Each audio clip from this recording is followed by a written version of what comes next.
Hello বন্ধুরা, নমস্কার। তোমাদের সকলকে জানাই আমার চ্যানেলটিতে আরও একবার অনেক অনেক স্বাগত। তো বন্ধুরা, এটাও কিন্তু অনেক রিকোয়েস্টের একটা ভিডিও ছিল, দিদিভাই 40 সাইজের প্রিন্সেস কাট ব্লাউজ কাটিং দেখাও। তো আজকে নিয়ে চলে এসেছি তার জন্য। তো এখানে দেখো আমি লাইলিং এবং ব্লাউজের পিস দুটোই নিয়ে নিয়েছি। তো প্রথমে কিন্তু আমরা লাইলিংটাকে কাটিং করব এবং তারপরে আমরা ব্লাউজ পিসটাকে কাটিং করব। তো চলো প্রথম থেকে একদম সুন্দর করে এটা ভিডিওটা আমি দেখাচ্ছি, একদম ধাপে ধাপে দেখাবো। তো পুরো ভিডিওটা স্কিপ না করে যদি দেখো অবশ্যই সব কিছু শিখে যাবে।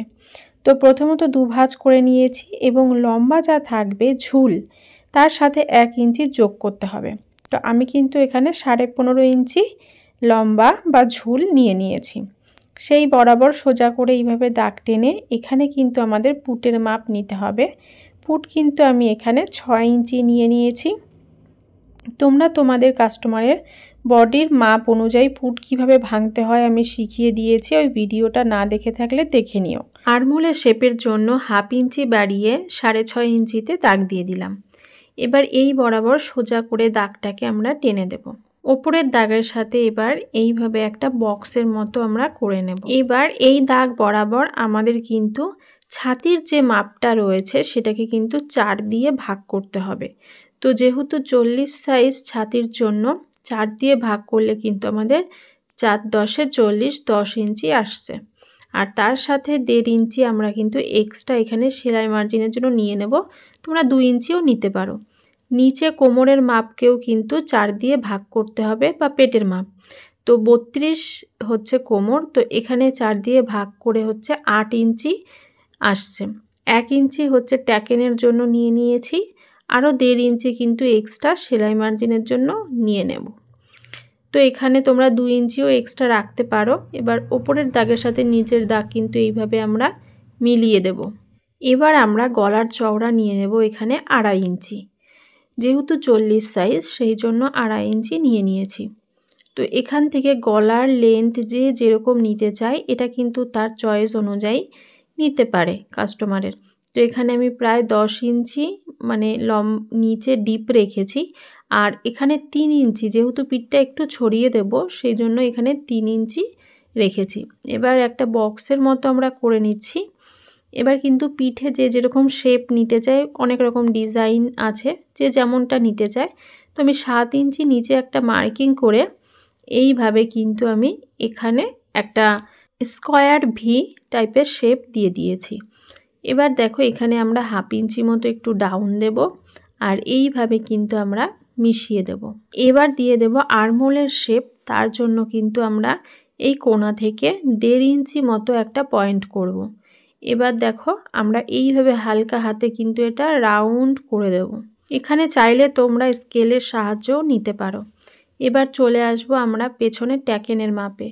ট্যাকেনের মাপের জন্য ফিটিংসের যে মাপ তার থেকে 4 ইঞ্চি ভেতরে এরম করে একটা পয়েন্ট করব।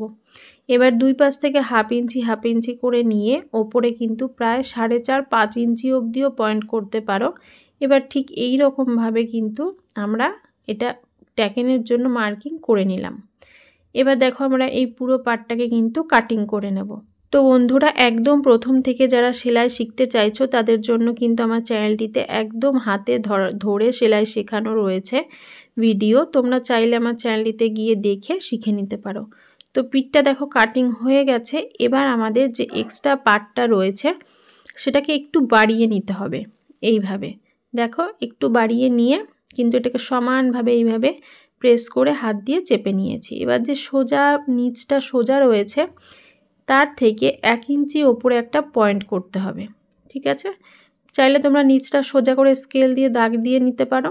দিয়ে 1 ইঞ্চি ওপরেই কিন্তু এই যে আমি এটাকে রেখেছি, পুরো মানে ব্যাক সাইডটা যে কাটিং করেছি সেটা। এবার যেমন আমি কাটিং করেছি হুবহু কিন্তু সেইভাবে আমি দেখো মার্কিং করে নিচ্ছি ওর গা বরাবর। তো পুরো একদম সাইডেও কিন্তু মার্কিং করে নিতে হবে। বুঝতে কোথাও কোনো রকম অসুবিধে হলে একটু তোমরা রিপিট করে দেখে নিও। তো দেখো এখানে কিন্তু আমার এই যে এবারে পিঠটাকে আমরা উঠিয়ে দেব। ঠিক আছে, দেখো উঠিয়ে আমাদের কিন্তু এই যে এইখানটা একটা মার্কিং করে নিতে হবে। তারপরে এটাকে সরিয়ে দেব।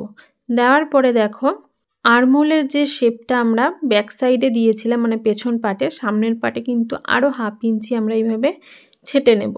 তাহলে কিন্তু আমাদের সামনে যে ফুলে ফুলে ব্যাপারটা সেটা কিন্তু থাকবে না, ফিটিংসটা সুন্দর আসবে। তো আমরা এই দাগটাকে কেটে দিলাম, ওটা কিন্তু হবে না, আমরা কাটিংয়ের সময় এই দাগ বরাবরই কাটবো।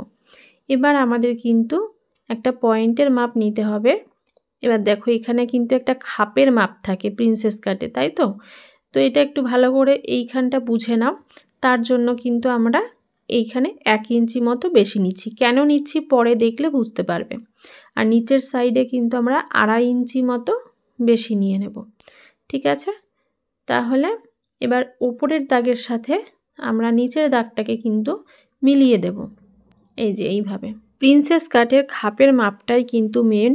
এটা যদি ঠিকভাবে বুঝতে পারো তাহলে কিন্তু কাটিং তুমি নিজেই যে কোনো সাইজের জন্য করতে পারবে। এই যে 2.5 ইঞ্চিটা আমরা এখানে বেশি নিলাম না, সেটা কিন্তু এইখানে নেব। সেটা কিভাবে দেখো, ওপর থেকে আমরা 11.5 ইঞ্চি পয়েন্টের মাপে এখানে দাগ দেবো। মানে 11 ইঞ্চি পয়েন্টের মাপ এসছে, তার সাথে 1/2 ইঞ্চি যোগ করে 11.5 ইঞ্চি নিয়েছি। এবার এখানে একটা খাপের মাপ, সেটা যত সাইজ ব্লাউজ হবে তাকে 10 দিয়ে ভাগ করতে হবে। 40 সাইজ ব্লাউজকে 10 দিয়ে ভাগ করলে 4 ইঞ্চি আসছে। তো আমরা এখানে খাপের মাপটা কিন্তু 4 ইঞ্চি নেব।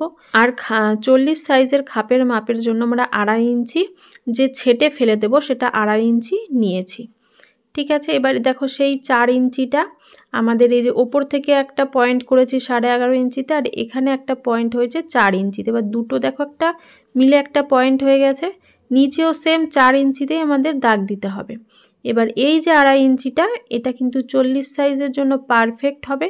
এইখানে নিয়ে নিতে হবে, মানে 4 ইঞ্চির পরে। এবার সোজা করে এই দাগটাকে টেনে দিতে হবে। টেনে দিয়ে এখান থেকে কিন্তু এই ওপরে কর্নারে এখানে এইভাবে মিশিয়ে দিতে হবে, ঠিক আছে? এবার এখানে যে খাপের মাপটা হবে সেটা এই যে 2 ইঞ্চি ওপরে একটা পয়েন্ট করতে হবে, করে এই দাগটাকে এইভাবে সোজা তুলে দিতে হবে। দেওয়ার পরে এইভাবে এটার সাথে এই দাগটাকে এইভাবে মিশিয়ে দিতে হবে। মিশিয়ে দেওয়ার পর দেখো এটা কোনা কোনা বেরিয়েছে। কোনাটাকে হালকা হাতে এইভাবে রাউন্ড করে দিতে হবে। কোনা কোনা হলে কিন্তু এই শেপটা ভালো আসবে না, মানে যখন আমরা সেলাই করব। তো দেখো এইভাবে, ঠিক আছে? তো দেওয়ার পরে এই জায়গাটা যে বেরোলো খাপের মাপটা, এইখানটা আমাদের কেটে বাদ চলে যাবে। সেই কারণেই এইখানে আমরা 2.5 ইঞ্চিটা এক্সট্রা নিয়েছি, ঠিক আছে? বোঝা গেল কেন এক্সট্রা নিয়েছি? এবার এই পেছন পাটটাকে নিয়ে নেবে। নেওয়ার পরে এই দেখো আমি কোথায় মেশাচ্ছি, এইখানটায় মেশাবে আর এই ওপরের কর্নারে মেশাবে। মিশিয়ে এটাকে কিন্তু এইভাবে মার্কিং করতে হবে তোমাদের, না হলে কিন্তু সেলাইয়ের সময় সামনের পাট ও পেছনের পাট ছোট বড় হয়ে যাবে। হয়ে গেল।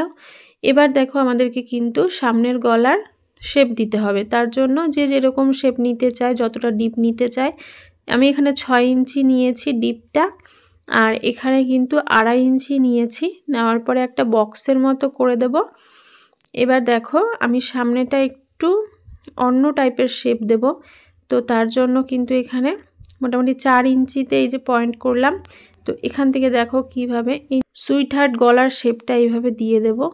তো যদি তোমরা আরেকটু ডিপ করতে চাও তাহলে লেন্থটা সেইভাবে নামিয়ে নেবে, বা অন্য কোনো গলা করতে চাইলেও করতে পারো, কোনো সমস্যা নেই। তো এবার দেখো আমি কিন্তু কি করলাম, দেখো পেছনের পাটটাকে বসিয়েছি, নিচে 1 ইঞ্চি বেশি নিয়েছি, সাইডে ওপরে 1 ইঞ্চি বেশি নিয়েছি, আর এখানে নিয়েছি 2.5 ইঞ্চি বেশি। বোঝা গেল? এইটুক কিন্তু আমরা পেছনের পাট বসিয়ে চেঞ্জ করেছি। আর যে শেপটা করলাম সেটা তো দেখেই নিয়েছো। এবার আমরা এটাকে কিন্তু কেটে নেব। তো বন্ধুরা আমার কিন্তু আরও অনেক ভিডিও রয়েছে, সমস্ত রকম সায়া কাটিং থেকে শুরু করে বাচ্চাদের ফ্রক থেকে শুরু করে বালিশের কভার, ব্লাউজ, তোমরা মানে চাইলে কিন্তু আমার ভিডিওগুলো দেখে তোমরা ঘরে বসে সেলাই শিখেই টাকা ইনকাম করতে পারো। তো ঠিক যেইভাবে আমি কাটিংটা করছি তোমরা কিন্তু এইভাবেই কাটিংটা করবে। আর এটাকে এই যে আমরা ফেলে দিলাম, মানে এটা কিন্তু আমাদের শেপটা নিয়ে আসবে। তো দেখো এবার আমি দেখিয়ে দিচ্ছি, এখানে হালকা হাতে না একটু ছেটে রাউন্ডটা সুন্দর করে নেবে, তাহলে শেপটা ভালো আসে, মানে দেখতেও ভালো লাগবে। এবার এখান থেকে হালকা কোনো রকম একটু ছেটে এটাকে জাস্ট রাউন্ড টাইপের একটা শেপ দিয়ে দেবে। তো দেখো কাটিং হয়ে গেছে। এবার আমার যেহেতু 80 সেন্টিমিটারের ওপরে কাটিং করছিলাম, তো ওটা থেকে কিন্তু আমার হাতাতে মানে লাইলিংয়ে একটু জোড়া পড়বে। তো তার জন্য আমি ব্লাউজের পিসটার ওপরে তোমাদের হাতাটাকে কাটিং করে দেখাচ্ছি। তো হাতা কাটিং করার সময় অবশ্যই 4 ভাঁজে ভাঁজ করে নিতে হবে। আর নেওয়ার পরে এই যে পেছন সাইডটা নিয়েছি, এটাকে কিন্তু আমরা এইভাবে কোনাকুনি ধরে দেখে নেব কতটা আসছে। তো আমার কিন্তু এখানে মোটামুটি 9 ইঞ্চি মতো আসছে। এবার এই মাপটা কিন্তু আমাদের অবশ্যই দরকার। এই যে কাপড়ের যে বহর সেটা কিন্তু অবশ্যই 9 ইঞ্চিতে রাখতে হবে, ঠিক আছে। এবার হাতার লম্বাটা যে যতটা নেবে, লম্বার সাথে 1 ইঞ্চি প্লাস করতে হবে। লাইলিং দেওয়া তো 1 ইঞ্চি প্লাস করলেই হবে। তো আমি এখানে 11 ইঞ্চি লম্বা নিয়ে নিচ্ছি। তো এখান থেকে আমাদের কিন্তু একটা সোজা করে দাগ টেনে দিতে হবে, ঠিক আছে। তারপরে 3 ইঞ্চি বা 3.5 ইঞ্চি নিচে একটা পয়েন্ট করতে হবে। আমি এখানে 3.5 ইঞ্চি নিচে একটা পয়েন্ট করেছি, করে এই বরাবর কিন্তু আমাদের এই যে 9 ইঞ্চিটা অবশ্যই এখানে নিতেই হবে, ঠিক আছে। এবার নিয়ে নেব মোহরির মাপ। মোহরি তোমাদের যা থাকবে তাকে অর্ধেক নিতে হবে। যেমন এখানে 11 ইঞ্চি আছে, তো আমি 5.5 ইঞ্চিতে দাগ দিয়ে দিচ্ছি। আর এখানে 1.5 ইঞ্চি মতো এক্সট্রা নিয়ে নিচ্ছি সেলাই মার্জিনের জন্য। এবার দেখুন ওপরের দাগ আর নিচের দাগকে এইভাবে মিশিয়ে দিচ্ছি। দেওয়ার পরে এখান থেকে আমাদের কিন্তু এইভাবে রাউন্ড করে শেপ দিয়ে নিতে হবে হাতার জন্য। হাতা কাটিংয়ের ডিটেলস ভিডিও দেওয়া রয়েছে আমার চ্যানেলে, অবশ্যই তোমরা চাইলে দেখে নিতে পারো সেখান থেকে। তো এখানে দেখো আমি হাতাটাও কেটে নিচ্ছি। এবার কিন্তু আমরা যে লাইলিংটা কেটেছি সেটা কিন্তু এই কাপড়ের ওপরে বসিয়ে কাটিং করে নেব। তো প্রথমত কিন্তু আমাদের পিঠটাকে কাটিং করতে হবে, তার জন্য এইভাবে 2 ভাঁজ করে নিচ্ছি। আর এই যে পিঠের পাটটাকে বসিয়ে কিন্তু আমি সেম বরাবর কাটিং করে নেব। এখানে কিন্তু কাপড়ের কোনো বাড়া কমা থাকবে না, একেবারে তোমাদের লাইলিংয়ের গা বরাবরই কিন্তু কাটিং করে নিতে হবে। পুরো সেম যেভাবে আমরা লাইলিং কেটেছি সেইভাবেই বসিয়ে কাটিং করে নিতে হবে। তো বন্ধুরা, তোমরা কে কোথা থেকে আমার ভিডিওটা দেখছো অবশ্যই কিন্তু আমাকে কমেন্ট বক্সে জানিও।